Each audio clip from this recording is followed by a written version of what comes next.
First, I'd like to thank everybody for coming. This is very exciting to see all of you. And at one time or another, I think I've talked to about half of you or gotten letters from about half of you. So it is very exciting to see that you're here, that you care about this issue. And, you know, it's interesting when you embark on something new, you think, well, I wonder if anybody else is going to care about this. And 2 years ago when I walked into Councilmember Larry Phillips' office and said, you know, I think there isn't anybody looking at the garbage contract. What do you think about me looking at the garbage contract? And he kind of looked at me like, sure.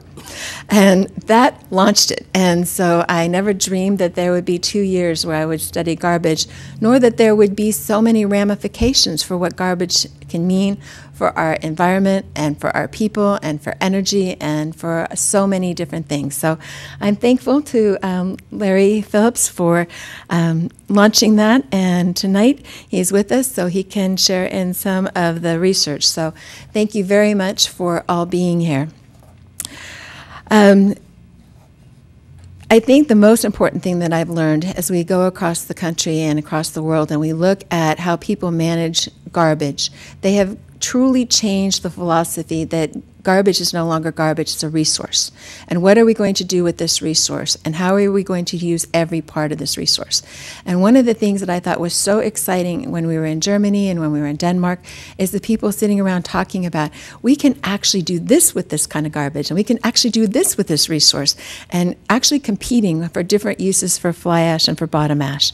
And I believe that the philosophy that we need to have as a community is the garbage that we produce needs to be disposed of here and used here, and not sent someplace else for somebody else to use. The improvements in technology over the last 20 years have been phenomenal. And when you think back 20 years ago, my husband found my computer the other day from 20 years ago, and the screen was this big. When you think about what that looked like on a Commodore 64 and what it is today with the Pentium 4, the changes that that entailed, that is the same thing that has happened in the technology, in the German technology in the last 20 years. We have had the privilege, because of the people that have taken us on the tours, to have private times to talk with scientists, operators of different facilities across the world and across the country, as well as with the ministers of the environment and the EMU. And so we're very appreciative of the time that they have spent with us. There are over 500 operational plants in Europe. And so when we talk about this being cutting edge and would this work, we can take you to 100 years worth of experience and 500 operational plants. So yes, it will work, and it will work here.